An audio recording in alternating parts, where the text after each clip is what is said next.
Shri Guru Charitra, Chapter 21st. The Revival of the Dead Boy. The Brahmin continued to console and comfort her and said, "No one has ever come into the world to live and stay permanently. Death is inevitable to whosoever is born. This body is perishable and cannot last indefinitely. The body is constituted of the 5 elements. When the elements mutually combine and take form, it is called a body. Man is enveloped by the covering of illusion, called avidya, that is, nescience, in its earthly sojourn. As the body wears out, the soul discards it, and as we discard old and worn-out clothes, similarly the soul dons a new body, just as we wear new clothes. Man is really the soul which is immortal, and he has no death in reality. It is the physical body that dies and drops off, but the core personality, the Atman, is deathless." The Brahmachari continued his advice to the woman as follows. "Everything is predetermined by destiny, by deeds of one's past lives or lives. We have to accept events as they come and should try to understand and experience the higher truths. Though we cannot alter much the course of the prarabdha karma, yet we should try to live righteously, refraining from evil, for a brighter and happier future, that is, for the next life at least. But the ultimate purpose of life is to realize the eternal self and gain freedom from the cycle of birth and death forever. That is the real Sadgati. What a false attachment you are suffering from for this son of yours. You weren't his mother in his previous life. You will not be his mother again in his next birth. That you were his mother, this birth of his, is just incidental. Why mourn over his transient kinship, forgetting eternal truths? The life is a bubble. It will burst off at any time. How long it will last has been predetermined by destiny. It is futile crying over death. Now take your relatives, take the dead body away for cremation, and thereby help to speed up the Jiva's ascent to higher births, that is Sadgati. Don't bind it down here." But the woman was inconsolable. She said she did all the worship bid by Guru Nath. The sons were the gift to her by Guru Nath. How could God snatch away the gift he had given himself? She has been betrayed by Guru Nath, she complained. "I will take the body of my child to the Guru Padukas and end my life also there," she said. The Brahmachari then told her, if her heart was so much set on her dead son's life, if she was feeling she could not live without him, she might take the body of the child to Gurustan and place it near the Padukas and do whatever she wanted thereafter. The woman and her husband came to Gurustan, that is the Guru Padukas, along with the body of the dead child. She placed the dead body near the Guru Padukas and again broke into sobs. They sat down there. Meanwhile, as it was nearing sunset and as the woman remained so obstinate, the relatives and people who came to the death rites of the child left. It was night and the couple, exhausted by the strain they went through the whole day, fell asleep at that spot only. In the night, the woman got a dream. She saw Guru Nath coming near her and telling her, "Mother, do not grieve. Nobody will ever get disappointed who repose their faith in me. See, I am reviving your dead child. I am giving him longevity of life." The woman suddenly woke up. She was doubting whether it could be true. But lo, as she looked at the child was opening his eyes. She put her hand on the body. The body was warming up. Thinking she was still dreaming, to make sure, she woke up her husband. He was also wondering, unable to believe anything. The boy started crying. "Mother, I am feeling very hungry. Give me milk at least." Wonder of wonders, the woman's dry breast started overflowing with milk. The woman hugged her son to her bosoms and suckled him with milk. The child became quite normal and healthy and was playful as he used to be. The couple fell prostrate at the Guru Paduka, shedding tears of gratitude to Guru Nath. At daybreak, when the relatives and other people came there, hoping that the woman would have reconciled by then and would hand over the body of the dead son for the rites, lo, to their wonder they saw the boy fully alive and playing and the parents fondling him with joy. They exclaimed, "What a mighty power is Guru Nath, and how merciful and compassionate he is." Here ends chapter 21st.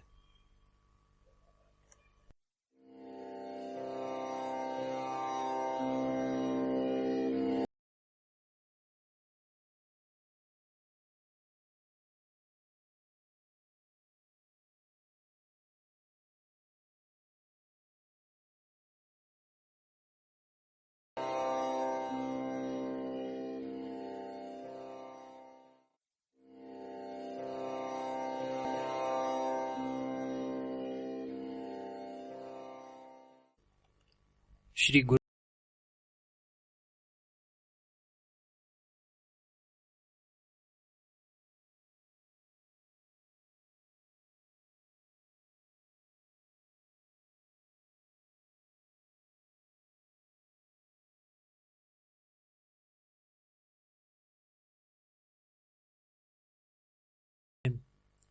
He vociferously expressed his gratitude to Siddha Muni.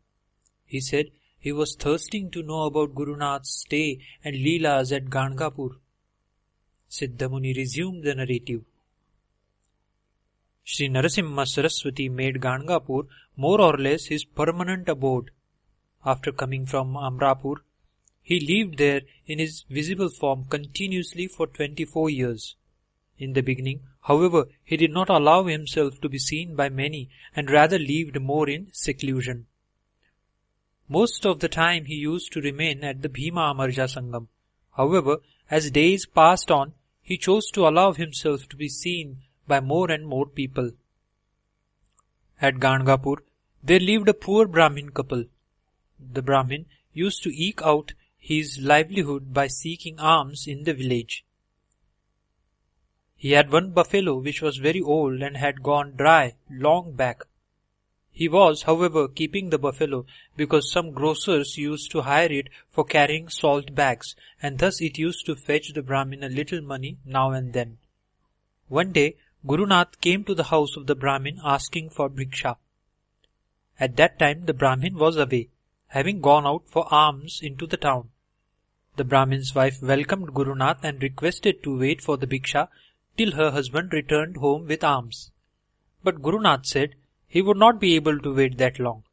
He said that a little milk would do for him for bhiksha, and asked her to give him just a little milk. The woman said she was sorry that there was no milk at all in the house. Guru Nath, then pointing to the buffalo in the yard, said, "You have a buffalo there. How then do you say there is no milk in the house?" The woman said, the buffalo had been dry since many years now, and it was kept by them because they got a little money from it now and then when people took it for hire for carrying salt bags. Guru Nath said, "I can't believe it. I would like you to milk it and show me whether it is really dry." The woman, as the guest was insisting, took a small tumbler, went near the buffalo, and started to milk it. Lo, milk was flowing out from the udders of the buffalo profusely. The tumbler was too small, and she had to fetch bigger vessels from the house to collect the milk. The woman could not believe it at all. She was overjoyed and fell at Guru Nath's feet, pouring out her gratitude for relieving their poverty by making the buffalo wet. She did the bhiksha to Guru Nath with the milk. The news of the miracle which Guru Nath performed in the poor Brahmin's house spread among all the people of the town and around. It also reached the ears of the king. Veneration and devotion to Guru Nath started growing in the people's hearts. The Brahmin couple thereafter used to frequently go to Amarja Sangam to offer their prayers and worship to Guru Nath. Here ends chapter 22.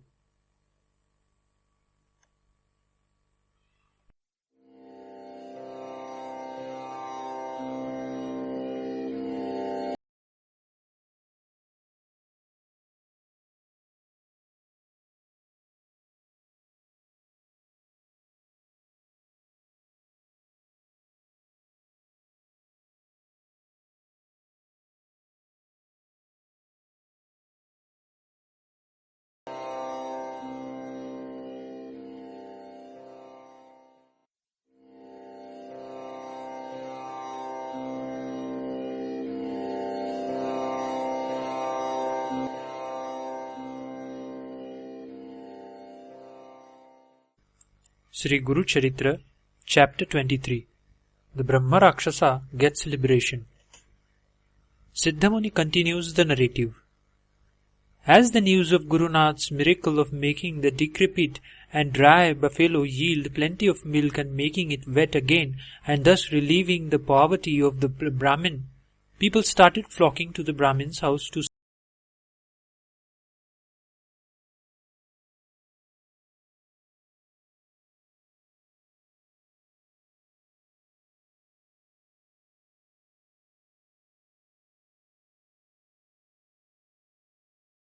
the news about the divine sage spread all around. The king also came to the Sangam to pay his respects and obeisance to Narasimha Saraswati.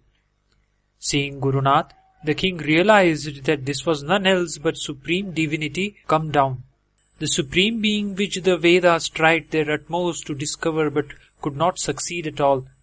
And for those vision, that is darshan, all the gods, angels and sages do the severest penances and austerities, the omniscient, the omnipotent and the omnipresent being, who is the creator, the sustainer and destroyer of the universe, and the abode of all wisdom, auspiciousness and all the divine virtues. He realized how blessed he and his kingdom and his people were, that the intangible, infinite and the Supreme Being has chosen to appear to them in a visible, embodied form.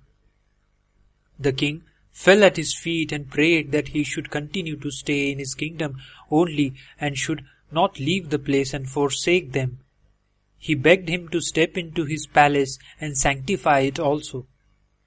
Shri Narasimha Saraswati felt that the time had come for him to come out of his secluded life and reveal himself freely to all, and to carry out his divine mission in wider and fuller measure. He was also touched by the devotion of the king and felt that Gangapur, with the holy Sangam in its vicinity, is a merited place for his stay and for carrying out his mission. He gave his consent to the king, telling him that he would accede to his prayer and would stay at Gangapur. The king was overwhelmed with joy at this and realized how blessed he and his people were. Shri Narasimha Saraswati accompanied the king from Sangam to Gangapur. He was received in the palace in all grandeur. All the people came out to welcome him, throwing and offering flowers at his feet and waving lights and doing arati. There was one big house in the palace which was vacant and unoccupied, and besides there was also the Ashwatha tree by the side of the house. It would be a spacious and convenient place for Shri Narasimha Saraswati to reside, but it was believed to be a haunted house, a place haunted by a Brahma Rakshasa.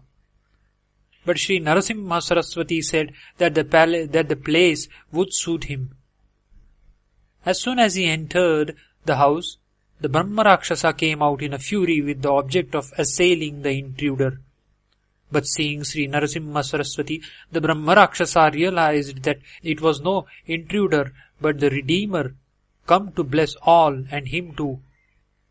He fell prostrate at Guru Nath's feet, begging to be forgiven for all his sins and to be saved by his grace. Shri Narasimha Saraswati, in great compassion, told the Brahma Rakshasa that he has already blessed him and that he should go to the Bhima Amarja Sangam and bathe in the holy waters of the confluence there, and all his sins would be expiated once for all, and he would be released from rebirth also forever.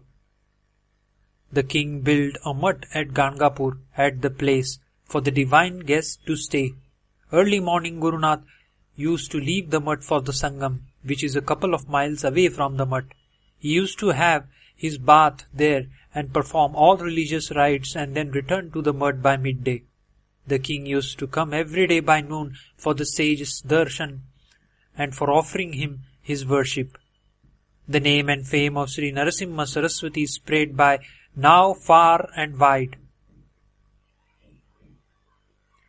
and thousands of devotees used to pour in for Guru Nath's darshan, for redress of afflictions of their body, mind and spirit.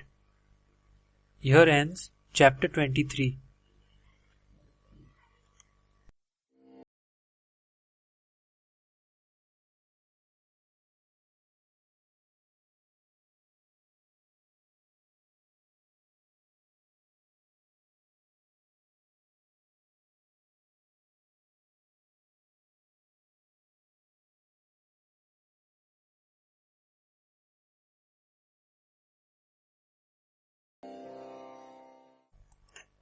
Shri Guru Charitra, Chapter 24, Shri Narasimha Saraswati vouchsafing to Trivikrama Bharati the Vishwarupa Darshana. Siddhamuni continued his narrative of the Leelas of Gurunath, which Namadharak was listening to enraptured. At Kumasi village, which was not far away from Gangapur, there lived an ascetic named Trivikrama Bharati. He was well versed in all the scriptures, was an upasaka, that is worship.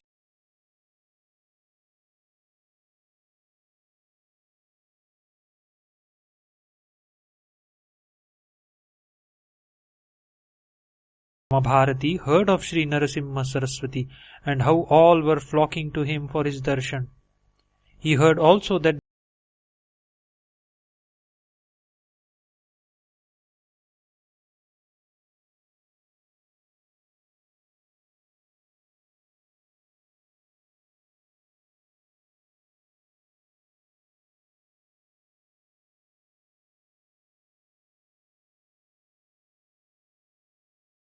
Saraswati as he proceeded every morning to Sangam for his bath, and while he returned to the mutt at Gangapur from Sangam from after his worship, that is Anushtana, was over there. Trivikram Bharati did not feel it proper at all for an ascetic to be living such a pompous life. He thought that all this was certainly not befitting a true and genuine sannyasi, and Narasimha Saraswati must have beguiled the king through hypnotism or by some dubious means. He began talking slightly and reviling about Gurunath.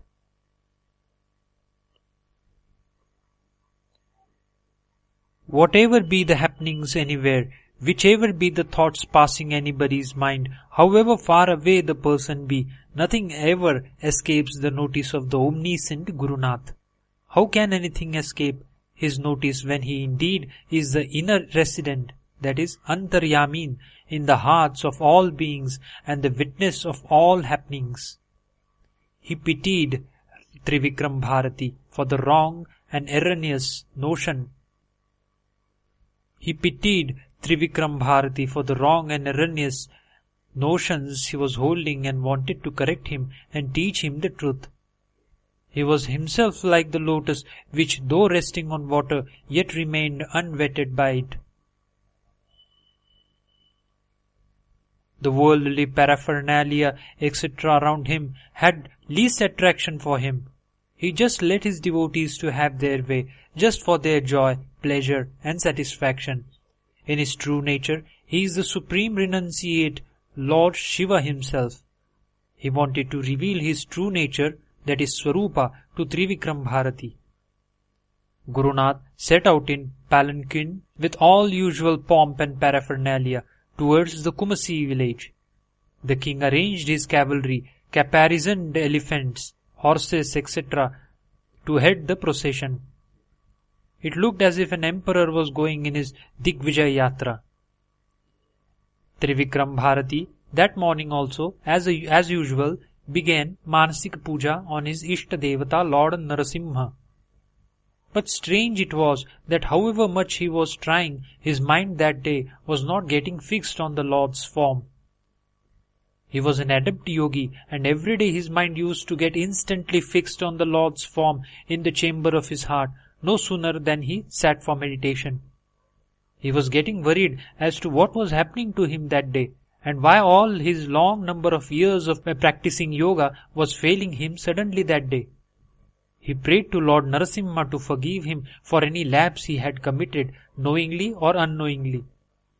As he started his prayers thus, lo, in his heart he began seeing the form of Shri Narasimha Saraswati in place of his Lord Narasimha, and who was shining in the same splendor as the latter.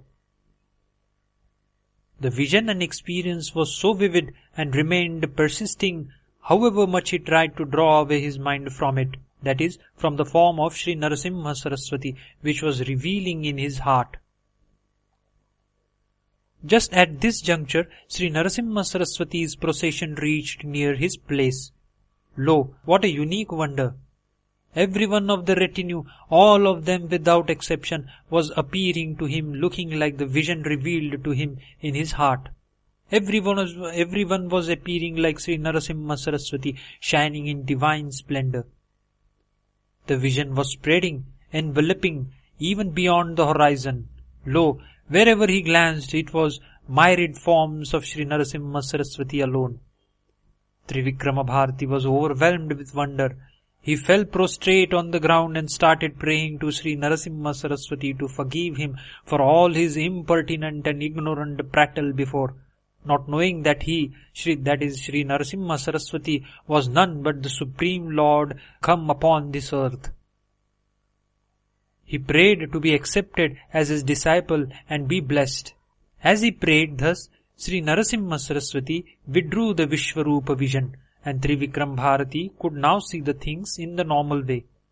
He ran to the palanquin and fell prostrate at the feet of Guru Nath, pouring out his new-born devotion to him in adulation. You are my Lord Narasimha, you are Trivikrama and Vamana, you are Brahma, Vishnu and Maheshwara, you are all. Forgive me my ignorance and ego, and light up the flame of wisdom in me. Thus he prayed. Shri Narasimha Saraswati drew him near and said, spiritual aspirants should rid themselves of all ego and be free from malice towards others. They should try to see the same Atma, that is spirit, inherent in all. They should abstain from reviling others. Sarvajiva tiraskaram Ishvara priti gacchati. That is, if you slander anyone, it is tantamount to slandering God himself. The same Supreme Spirit is embodied in all. Try to see the divine in all. Fill your heart with love. Guru Nath gave him much more advice and instruction. Trivikram Bharati became a staunch disciple and devotee of Guru Nath hence onwards.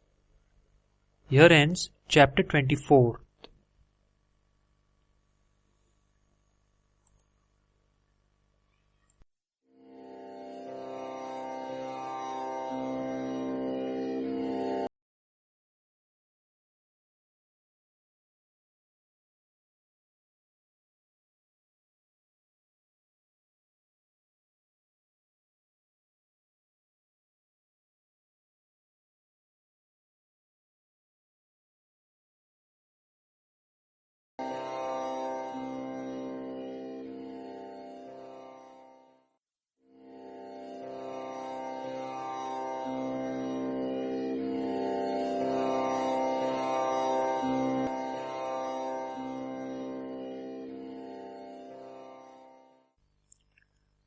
Shri Guru Charitra, Chapter 25.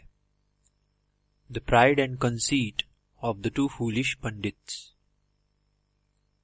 From this chapter commences the Karma Yoga section of Shri Guru Charitra. Namadharak was rapturously listening to the glorious narration of Guru Leelas being narrated by Siddhamuni, the blessed disciple of Guru Nath. Siddhamuni continued his narrative as under. There was a Muslim Nawab ruling Vidur Nagar at that time.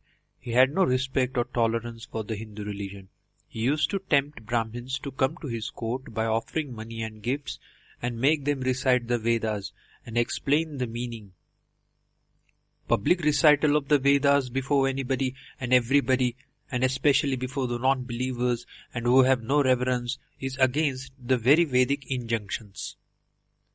After making them recite and explain, he used to ignore the deeper sublime meaning of the words, and drawing perverse and distorted meanings of the Vedic words and hymns, he used to taunt the Brahmins, deride the Hindu religion, and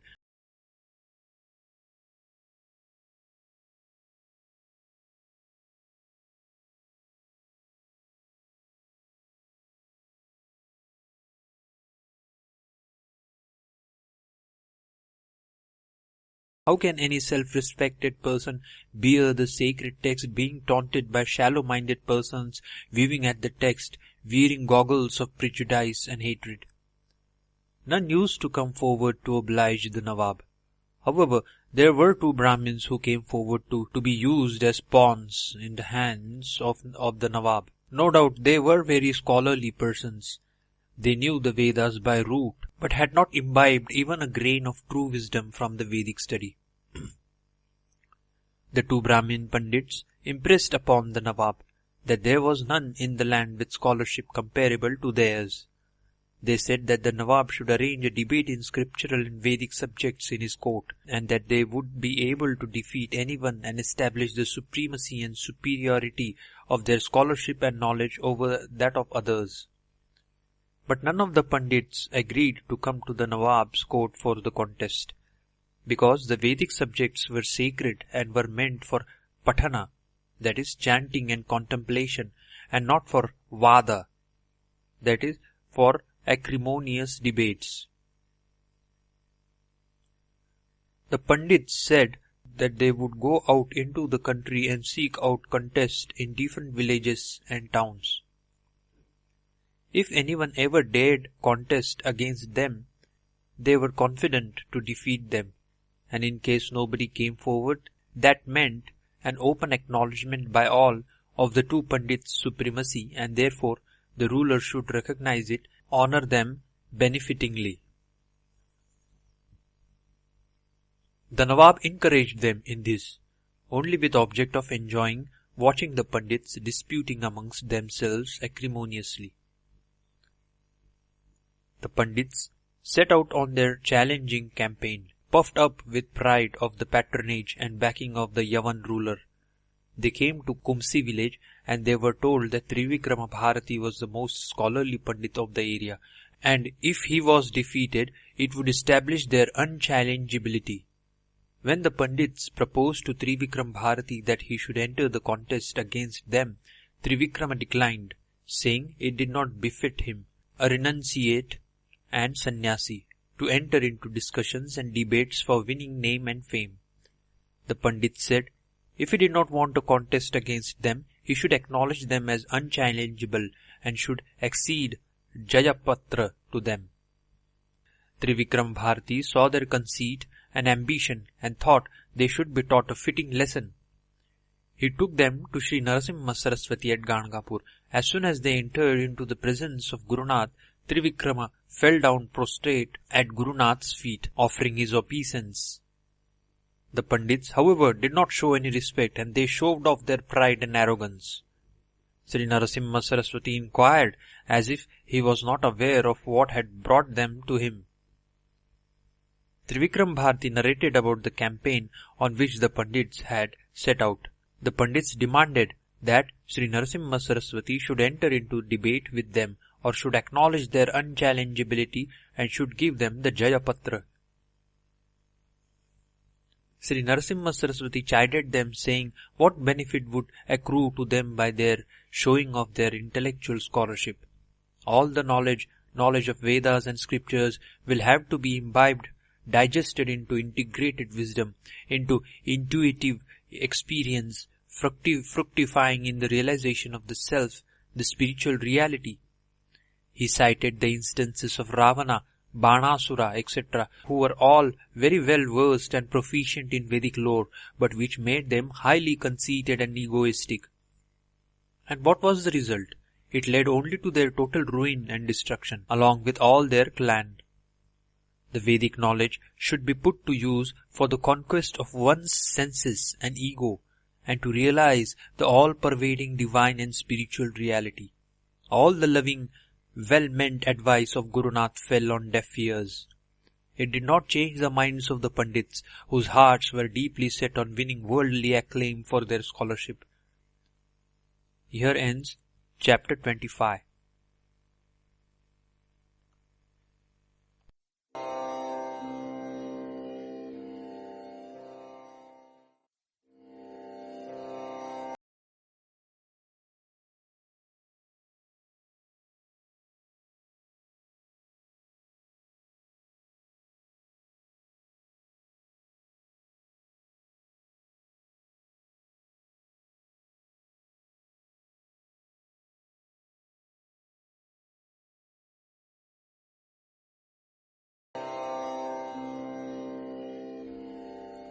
Shri Guru Charitra, Chapter 26, The Infinite Glory of the Vedas and Their True Purport.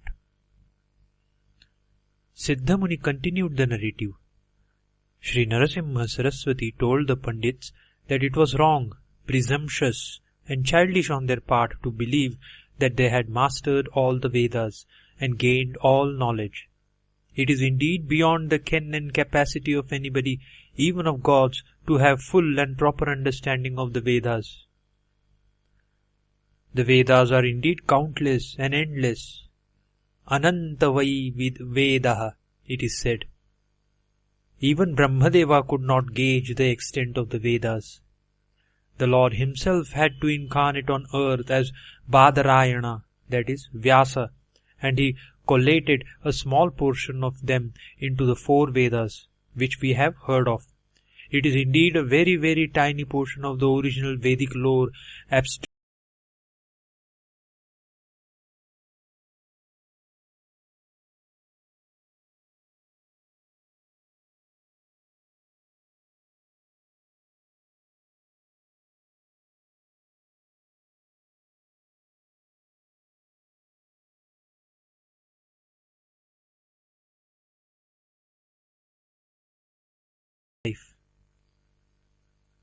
Vyasa Bhagavan taught each one of the Vedas, that is, some little portion of each, to one student each of whom was specially blessed with the full extent of a kalpa for their study. Paila learned a small portion which goes under the name of Rigveda. Vaishampayana learned another small portion which goes under the name of Yajurveda. Jaimini learned Samaveda, and Sumanta learned Atharva Veda. These at least they could learn only because of the special grace of their Guru, Vyasa Bhagavan. That being the case, how ridiculous it was for any man whose lifespan was so short to claim and boast that he had mastered the Vedas. In ancient times, Bharadwaja Rishi resolved himself that he should learn and master all the Vedas. As he proceeded with his study, he found that although decades and centuries were rolling by, the progress he could make was too little. He undertook penance to propitiate Brahma, and when Brahma appeared before him, he prayed, "Grant me as much lifespan as would suffice for my completing the study of the Vedas." Brahmadeva smiled as if in derision and said, "My child, I can make you Chiranjeevi, that is, an immortal. But alas, it is beyond all my powers to help you to make a complete study of all Vedas. See, there are infinite heights of the Vedas." As he said this, Bharadwaja Rishi could see the splendorous mountains of the Vedas, their peaks hardly visible and penetrating into the highest skies. Their effulgence was like that of 1,000,000 suns. Bharadwaja instantly realized his folly in hoping that he could master all the Vedas, which would never be possible even if he granted millions and millions of aeons as his lifespan. He was crestfallen and fell at the feet of Brahma that he should somehow bless him with the Vedic wisdom. Brahma gave him 3 handfuls of material from the infinite mountain peaks and told him, "If you can study and understand this much, you will be most blessed indeed." Bharadwaja strove for all his life and he could not complete that much study even of the 3 handfuls of material that Brahmadeva gave him. Gurunath again said that being the case, how fallacious it is for a mere mortal of the Kali age to claim that he has mastered all the Vedas. Gurunath now started speaking of the glory of the Vedas and their structure, which was unheard of before by any. Gurunath said that this was what had been told by Vyasa Bhagavan to each of his disciples regarding the respective Vedas he had taught them. Briefly, it is as under. Rigveda has its auxiliary Ayurveda, the science of life. Its presiding deity is Brahma. Its Gotra is Atriyasa. Its Chandas is Gayatri. The Rigveda Purusha has red lotus-like broad eyes and a 3 feet long shapely neck. He has beautiful flowing locks of hair. Rigveda has all in all 12 sections or divisions. Its systematic recital with the correct intonation endows greatest merits. Much of the portion of Rigveda is not known to any in the Kali age. Shri Narasimha Saraswati told the Pandits that the Vedas are most profound. They are sole protection for mankind both in the world here and worlds thereafter. They are to be worshipped as mother. Humility is a true mark of scholarship. He again emphasized that the knowledge, if at all anyone can gain and profess about the Vedas, will be just no more than a grain of sand, while the Vedic lore is like the unending stretch of the sandy shores of all seas of the earth. The Pandits, in their pride, could not grasp the wise counsel of Shri Narasimha Saraswati and still kept up the air of arrogance. Here ends chapter 26.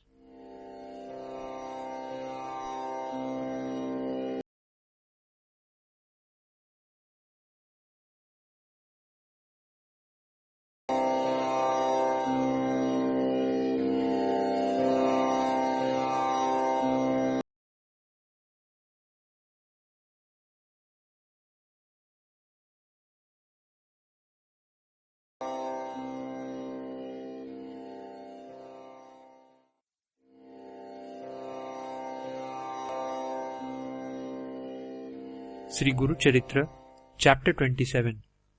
The Harijans chanting of the Vedic mantras and humbling the conceit of the foolish Pandits. Siddhamuni tells Namadharaka how Shri Narasimha Saraswati lovingly counselled the Pandits to desist from discussion and arguing, that is Vada, about the sacred truths of the Vedas in public for gaining personal aggrandizement, and specially sannyasis like him are not the people who would enter into debate with any on the sacred lore. Their duty is to contemplate on the Vedic and Upanishadic truths in seclusion and solitude.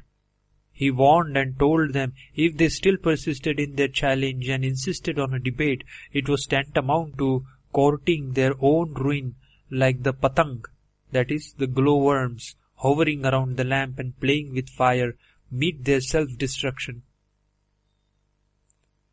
As Pandits were still unheeding, Shri Narasimha Saraswati decided to humble their pride and punish them. Shri Narasimha Saraswati beckoned to one of his disciples, asked him to go out into the street and call the man who was just passing by. The man was brought in. The man bowed to Sri Gurunath in all humility and showing great respect and veneration. He was, however, feeling perplexed. He belonged to a low caste and was at a loss to understand why he was called into the presence of Gurunath. Shri Narasimha Saraswati asked him what caste he belonged to. The man told him he was a Matanga, that is, a Harijan. Shri Narasimha Saraswati glanced at him with his look of grace and pouring out nectarine love. That was enough to metamorphose instantly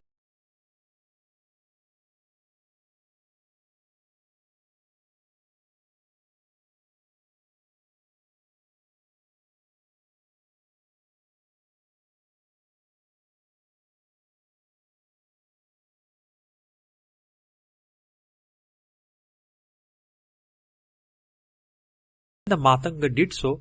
Gurunath asked him to what caste he belonged.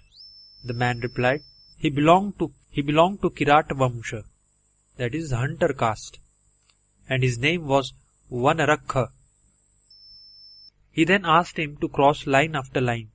After second line was crossed, he asked him the same question as before.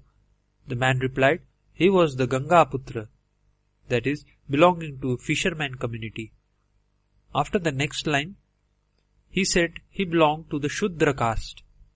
After the fifth line, he said he belonged to the Vaishya caste, that is the merchant community. After the sixth line, he said he belonged to the Kshatriya caste, that is the warrior community. After crossing the seventh line, he said He belonged to the Brahmin caste and devoted and dedicated to the Vedic Adhyayan. Shri Narasimha Saraswati then gave sacred ash, that is bhasma, to be besmeared all over the body of the Matanga, who now had turned into Brahmin of high Vedic learning by mere looks of grace from Gurunath. And as the debate started, the Brahmin turned Matanga was arguing and reciting Vedic mantras as like a Bruhaspati or Brahmadeva himself. The foolish Pandits' tongues were parched. They were perspiring profusely and their limbs were shaking.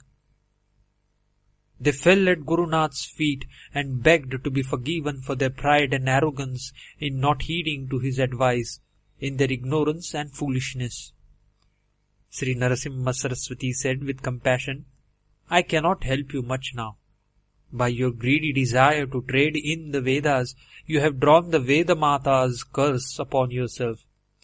For a period of 12 years you will be turned into Brahma Rakshasa, but I bless you that you will be released from the curse. Then you will happen to hear the recital of Narayana Sukta from a pious Brahmin.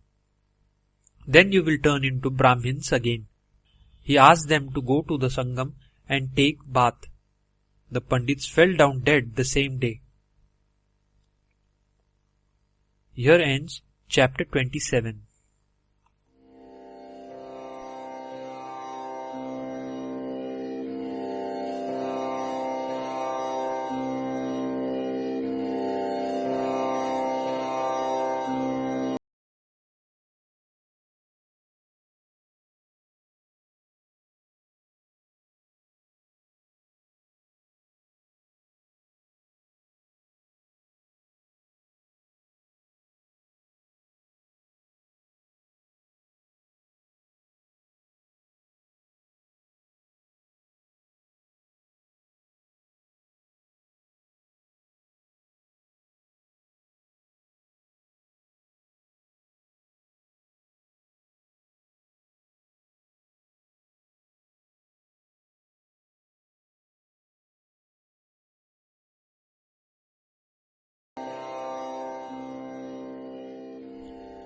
Shri Guru Charitra, Chapter 28.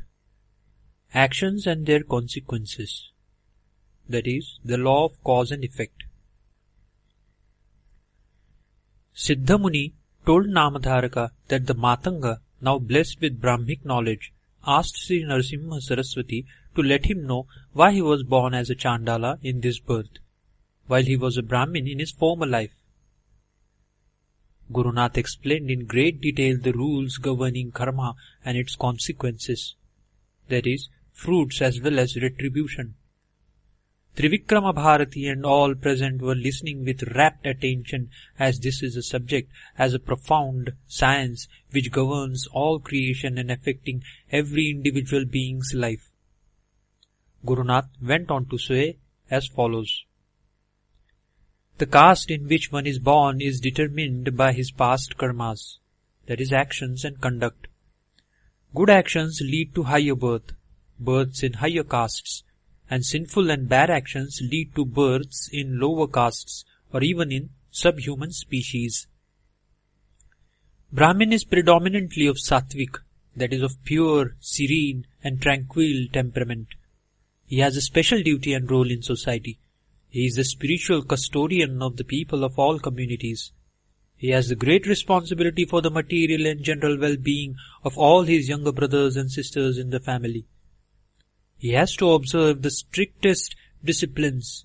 He has to perform all the prescribed rituals as per Vedic injunctions, and his conduct should be a model and example to all others. His daily rituals are for the well-being of all. For that purpose, the Brahmin has to consecrate his entire life. That was why Brahmins of yore were ranked as equal to gods, and even the rulers, that is the kings, used to honor them as such. If a Brahmin fails in the discharge of his ordained duty, he will slide down to birth in the lower caste. Apart from the duties ordained, there are also actions prohibited. If a Brahmin indulges in any of the prohibited actions, he gets born in the lowest castes or even as animal, or maybe even as a lowly creature. Gurunath listed many acts of omissions and commissions which cause a Brahmin to be born as a Chandala. He told the Matanga that because he ill-treated his parents in his previous life, he was born as a Chandala in this life. Among the many sins listed which cause the downfall of men, that is Durgati, especially of the Brahmins, the following are some. 1. Forsaking the Guru and the parents and ill-treating them. 2. Forsaking the wife and children. 3. Committing of adultery, theft, etc. That is, even sensuous thoughts about other women are as much a sin. 4. Killing of animals or inflicting of even the least suffering upon them. 5. Separating away the calf from its mother, that is cow. 6. Non-observance of injunctions regarding food. 7. Failure to perform the Shraddha ceremony to the departed souls, that is, ancestors and forebears of the family. 8. Indulging in slanderous talk, especially blasphemy against the Vedas, deities and gods. 9. Turning away the guests and not offering them food. 10. Refusing to give water to thirsty person. 11. Indulging in iconoclasm, that is, breaking of idols, and causing damage to temples and places of worship, or fouling tanks, wells, or rivers. 12. Non-observance of the Nitya Vidhis, that is, the daily obligatory duties enjoined on one. Gurunath lists many types of sins and their consequences such as afterlife in hell, birth in lower castes, birth involving congenital infirmities like blindness, lameness, etc., and birth as an animal, reptile or a worm, etc. Trivikram Bharati asked Shri Narasimha Saraswati as to what are the Prayaschitta rites, that is, atonement rites, or methods by means of which one can absolve himself of the sins he committed. Gurunath then explains the Prayaschitta Vidhis, that is, methods of atonement for the sins committed. He says as follows: Sincere and heartfelt repentance, prayer to the Almighty God, who is the Karma Phaladata, that is, dispenser of the results of karma, for forgiveness, and abstinence from further sinful conduct, will mitigate to a large extent the retributive effect of sins. To absolve oneself completely from the consequences of the sins, Prayaschitta rites are prescribed in the Shastras, but they will be effective only when they are performed in true spirit of repentance and with reformation and rectitude in the conduct of the person doing the Prayaschitta. Gurunath explained various Prayaschitta rites, some of which are 1. Penitence, fasting and prayers. 2. Pilgrimages to holy places and bathing in holy rivers. 3. Giving gifts in charity like cow, gold, money, etc. 4. Krushtra and Chandrayana Vratas. 5. Chanting of Gayatri Mantra. 6. Rendering of services to others and specially to Guru. Krushtra vow observance is like this: fasting for 3 days, followed by sustaining oneself on milk for the next 3 days, on ghee for further 3 days, etc. Those who are weak are permitted to eat ginger seeds. Otherwise, what is prescribed is water in which is soaked either ashwatha or banyan leaves or lotus flowers or darbha grass, etc. The Chandrayana Vrata is like this: beginning with fast on new moon day and taking 1 morsel of food the next day and increasing 1 by 1 morsel of food every day afterwards. From full moon day onwards, again decreasing 1 by 1 morsel of food every day, with total fast again on the new moon day. Through Gayatri Homa and Veda Parayana also, as much merit is earned as by doing these vratas. With stay at Kashi for a month, all sins are absolved. A bath at Setu Bandhan absolves sin of causing death of a Brahmin and the like. Sustaining oneself with one single and limited meal a day and reciting of Narayana Upanishad, Vikasa Sukta, etc. will absolve one of all the sins committed in countless of former lives. Before starting to do the Prayaschitta, one should begin by sipping Panchagavya after fasting on the previous night. Panchagavya is a mixture of cow's milk, urine, dung, ghee and curd, in which water is added and is dipped the kusha grass, and which has been then sanctified by the chant of the mantras and preferably also blessed by the guru or priest. All the above rites are very potent means by which one can absolve his sins done knowingly or in ignorance. Gurunath, after explaining the implications of karma and the consequences, told the Matanga again that as he, in the previous life, ill-treated his parents, he was born as a Chandala in the present life. He then advised him to go to Bhima Amarja Sangam and take the purification there, by which means his sins would be purified and he would be born as a Brahmin in the next birth. The Matanga prayed that he had already been transformed into a Brahmin by the grace of Gurunath and was also endowed with spiritual knowledge, whereby he was able to win a contest with the Pandits. Gurunath should give him a recognition to him as a Brahmin and confer on him permanently Brahminhood, and that he would not like to wait for the next birth for becoming a Brahmin. Shri Narasimha Saraswati tried to explain to him that he was born in this birth from the womb of a Chandal woman. Even though he had now been endowed spiritual knowledge, he could not get recognition as a true Brahmin. True Brahminhood, besides birth in a Brahmin family, needs certain samskaras to be gone through and also certain disciplines and upbringing. Both are as much necessary, and that he would be merited for them in his next birth with his blessings. Shri Narasimha Saraswati further gave the illustration of Vishwamitra, who was born as a Kshatriya, and though through austerities and penance attained spiritual power and eminence, could not get recognition as a Brahmin because of his birth. However, on the advice of Vasishtha Rishi, when he virtually burned down his body by the hot rays of the sun and grew a new body, he got recognition as Brahmarshi. The Matanga was, however, not reconciled and was still persisting Gurunath that he should get recognition as Brahmin then and there itself. At this juncture, the Matanga's wife, along with the children, came over there. She saw and went close to him. The Matanga started beating her. The woman started weeping and crying and prayed to Shri Narasimha Saraswati to make her husband stop beating her. The Matanga was not pacified and was trying to drive his wife away from there. At this, Shri Narasimha Saraswati asked one of the disciples to call one Lubdhak, that is, a Brahmin without having any Vedic learning, and who was earning his livelihood by doing all sorts of lowly taste.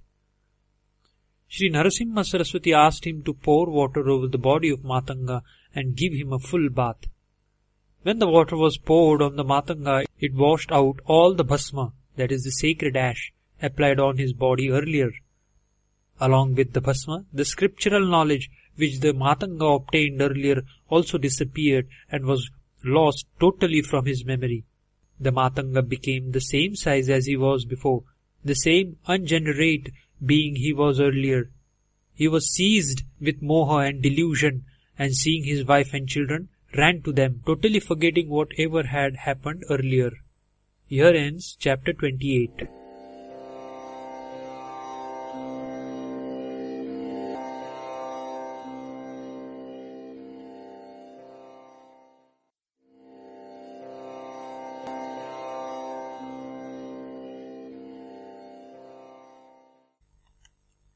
Shri Guru Charitra, chapter 29.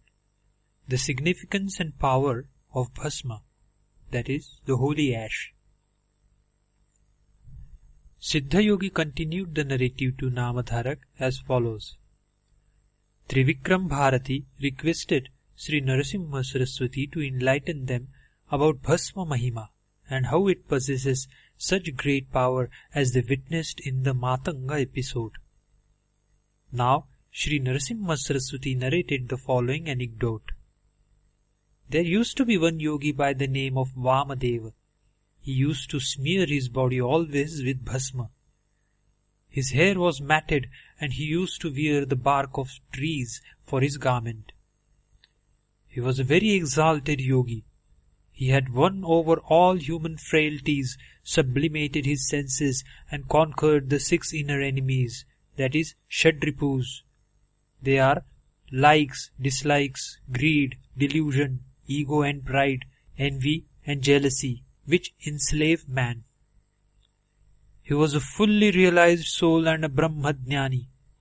He always used to wander, visiting holy places. One day he came to Krauncharanya, that is, a forest. This forest was full of wild beasts. There were also ghosts and Brahmarakshasas inhabiting the forest. One Brahmarakshasa noticed Vamadeva entering the forest, and he was very happy that he would be having a good feast with the body of the yogi. He fell upon him with a view to eating him up, but Vamadeva was least perturbed and remained steady and calm. The contact with the bhasma, that is the sacred ashes, on the body of Vamadeva brought an instant and total transformation of the Brahmarakshasa. He was totally changed, rid of his demonic nature by the contact with the bhasma. He prayed to Vamadeva to free him.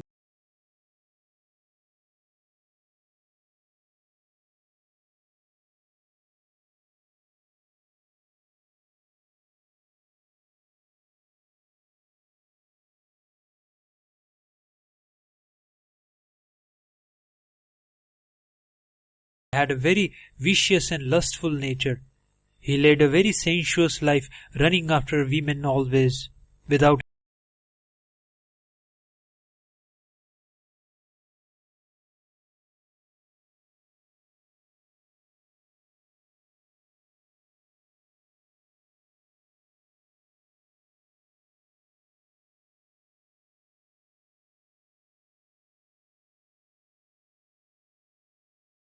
in one birth, as a wolf in second, as a dog in the third birth, as a camel in the fourth, then as a cat, thereafter a tortoise, then as a frog, and so on.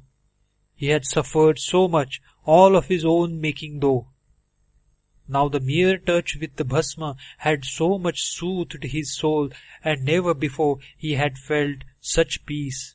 He further said that his hunger, which never got satiated normally, however many animals or persons he might eat, was now totally appeased, and that he was feeling a great sense of peace and happiness. He prayed that he should be enlightened as to how the bhasma came to possess such great redeeming power. Vamadeva told the Rakshasa that the power of bhasma is beyond all description, and it is known by the comprehension of any, except of Lord Shiva. Shiva only knows.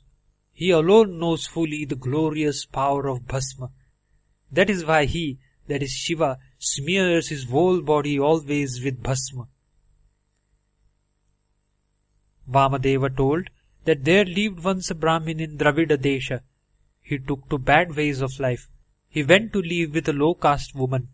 He took to theft. Once while he was committing a theft, he was caught and beaten up. He died and his body was thrown in the cemetery. At that time, a dog was sitting on Chita Bhasma, that is, ashes of a burnt corpse. That dog saw the body of the dead Brahmin and came and sat on the body, sniffing it all over. As it was doing so, the Chita Bhasma from its body fell over the body of the corpse. No sooner did the Chita Bhasma fell over the body of the corpse, then the Shiva Dutas appeared over there, stopping the Yamadutas who had already come there to take away the Jiva, that is the soul of the evil man. There was a dispute between the servants of Yama and Shiva. The gods of Yama were claiming the Jiva because the sins committed by the man were countless and the place he deserved was nowhere else but hell. But the Shivadutas said that with the touch of the bhasma on the body, all his sins, however heinous they might have been, had been burnt off and expiated. It is Lord Shankara's command that whenever they see a dead person's body with bhasma smeared on the forehead or even on any part of the body, they should fetch that jiva to Kailas. Thus saying, the Shivadutas snatched away the jiva from the Yamaduta's hands and took it away to Kailas. When this was reported by the Yamadutas to their Lord, Lord Yama went to Shiva in anger and complained to him the intrusion, high-handedness and interference of Shivadutas and their preventing his servants from the discharge of their duties and carrying out of justice. He complained, how could dharma be protected and rule of law enforced by him in the world under such circumstances? Shiva then told Yama that bhasma dharma is the highest dharma and it annuls and supersedes all other codes and injunctions of dharma.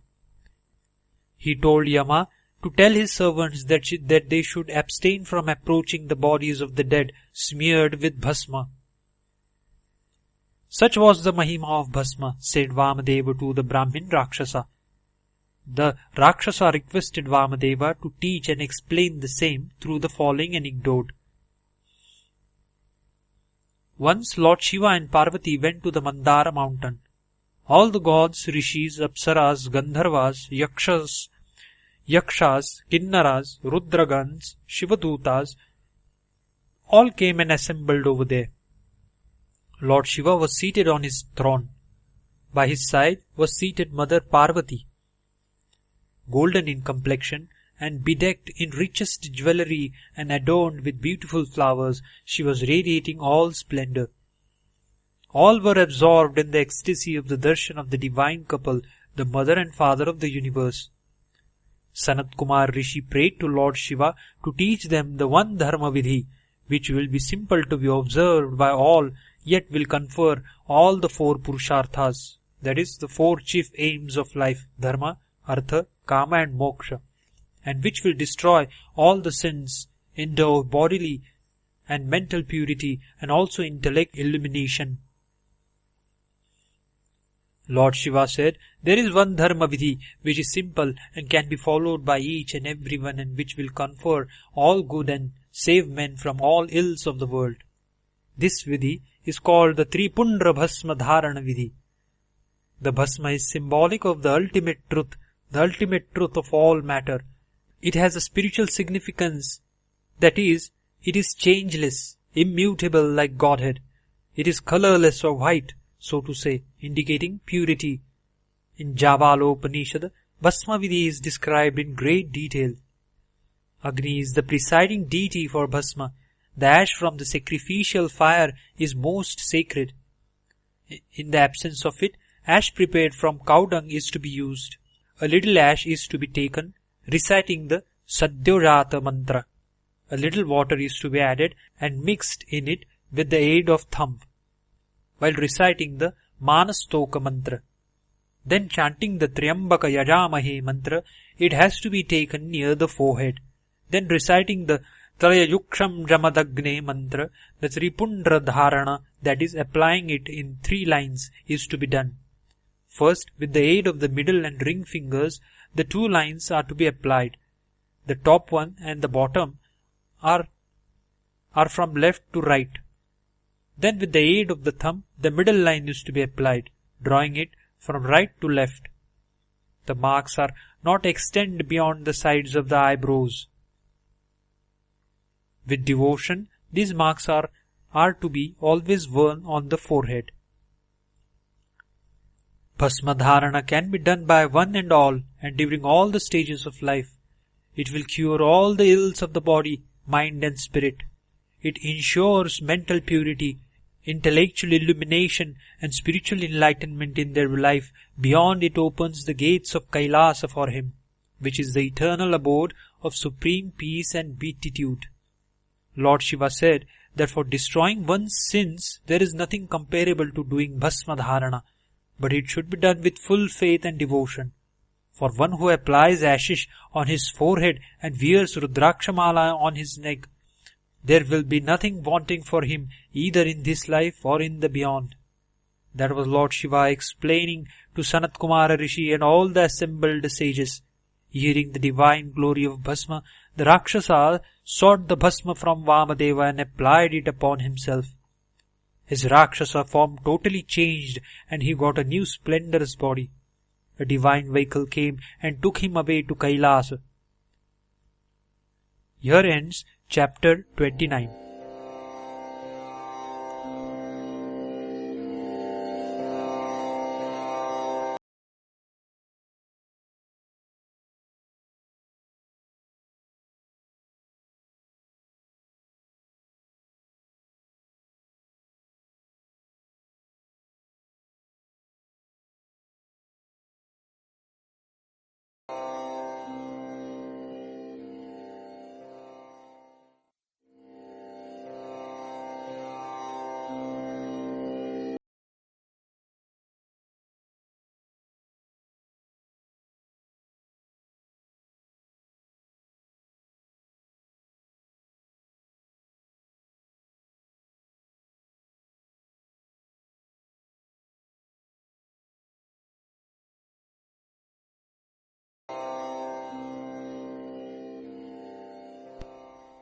Shri Guru Charitra, Chapter 30. Vairagya Bodha, that is, giving a philosophical consolation to a woman bemoaning her husband's death. Siddhamuni continued the narrative to Namadharaka, describing the glorious account of the Leelas of Shri Gurunath. Gurunath's name and fame was increasing day by day, and it started spreading over the country. People from all regions, even from the farthest parts of India, started visiting Gangapur for Gurunath's darshan and for seeking his blessings. Whoever came went back with their hearts filled with great satisfaction and a sense of fulfillment in life and with peace and joy. Everyone returned with a deep conviction that Gurunath, though physically staying at Gangapur, is ever with them wherever they be living and is ever providing his protection. Without his call, none can ever think of going to Gangapur for his darshan, and without his will, none will be able to visit the place and have the audience with him. His love is like the love of 1,000 mothers. Whoever visits there will have all his aspirations fulfilled and his grievances redressed, although he might put these people to much test during the process. There lived in the town of Mahur a Brahmin who was quite well-to-do and rich. His name was Gopinath. His wife gave birth to many children, but none survived. They prayed fervently to Lord Dattatreya that they should have at least one son who would have longevity and survive. In response to their faith and prayers, they had a son born again, whom they named as Datta, that is, after the name of Lord Dattatreya, with whose blessings he was born. The boy was very healthy and free from any ailment. The parents were very happy. When the boy was 5 years of age, his thread ceremony was performed. When he was 16 years of age, he was married to a girl whose name was Savitri, and who was very beautiful. The young couple were leading a very happy life. After 4 years of happy married life, the young man unfortunately fell seriously ill.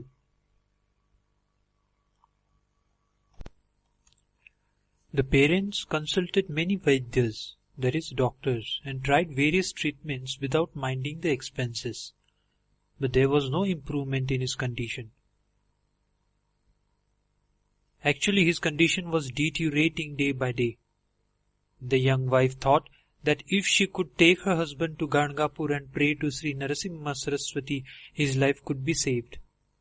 She felt that was the only hope for her. She expressed the same to her parents-in-law. They did not want to stand in her way. They were very distressed that their boy's condition was becoming more and more critical, all the medical treatment proving of no avail. They also felt that only divine grace, if at all anything, could save their son, and that they should let their daughter-in-law do whatever she felt was best course. The young wife told her husband that she would take him on a pilgrimage to Gangapur for Shri Narasimha Saraswati's darshan, and that would certainly restore his health. The young man was in tears, started saying how distressed he was, not for his illness, but considering that he had not been able to give her any happiness and had to see her toiling all the time looking after him and his needs. The wife said she was happy in doing service to him, and all her anxiety and concern was that he should get well soon.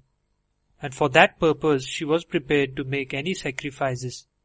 She said that troubles so come in life as per one's karma. No one can escape it altogether, but with divine grace it should be possible to overcome it. She said she had all hopes that Shri Narasimha Saraswati would rid him of his illness by his grace, and would shower his blessings on them. Comforting the parents-in-law, telling them not to worry at all, and assuring that she would certainly bring her husband back to them safe and fully restored in health soon, she set out on her pilgrimage to Gangapur along with her husband. The couple, after great difficulty, reached the outskirts of Gangapur, and although the wife was very exhausted, she was slightly elated that they could reach the holy precincts. She left her husband in a place nearby, asking him to rest and saying that meanwhile she would go into the town first and find out the whereabouts of Shri Gurunath and would come back to take him along with her for darshan.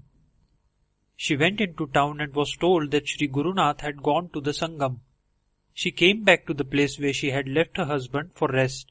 Alas, the husband, because of the overexhaustion of the journey, possibly accentuating his sickness, meanwhile collapsed and died.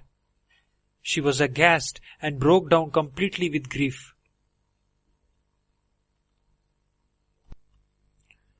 The woman was not able to withstand the situation. She started crying aloud. I have brought my husband away from his parents, telling them that with Shri Narasimha Saraswati's grace I would bring him back to them fully restored in health. What can I do now? What can I tell them? How could I ever face them? Everything for me is dark and dismal, and there is no way out for me except death along with my husband. She was furious with Gurunath and started shouting, You have belied all my hopes. All my faith in you have been misplaced. You have cheated me. Before I end my life, I will tell everybody and proclaim to all how you betrayed me and my hopes. I fancied you were the Mangalamurti. Instead, you have proved to be the opposite. You are heartless. After giving vent to her wrath against Gurunath, she fell upon the body of her husband and burst into sobs again. Oh, my beloved, why have you left me? Didn't you know how much I loved you? You were dearest to me. How can I live a moment without you?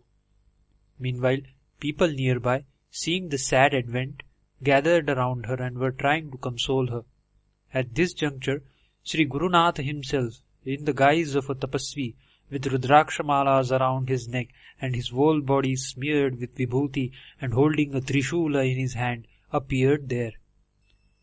He also started comforting and consoling her. He told her, Who can escape prarabdha karma? Death is inevitable for whoever is born. Some die early and some die later, but none can escape death. What a delusion of life! How deluding are all family relationships! Wife and husband, father and children, it is all maya, a scene for a while. Two logs of wood floating separately in a stream come close to one another and flow together for a while and again drift apart and flow again separately, each going its own way. There is no permanent relationship at all between any two persons.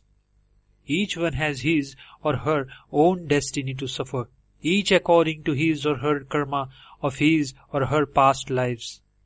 In life, the only certainty is death. Of what avail is bemoaning the inevitable and inescapable? We have to accept things as they come and reconcile ourselves to the inevitable. Yet at the same time we should not forget the higher purpose of life and the ultimate goal, and should strive to attain it, irrespective of whatever calamities befall us in life. Sri Gurunath's presence and especially his words, though it was all a negative philosophy, yet soothed her heart a little. A little sense of reconciliation to her fate and preparedness to face the event with courage came upon her. She prayed to Gurunath to tell her what she must do about the Stri Dharma after losing the husband.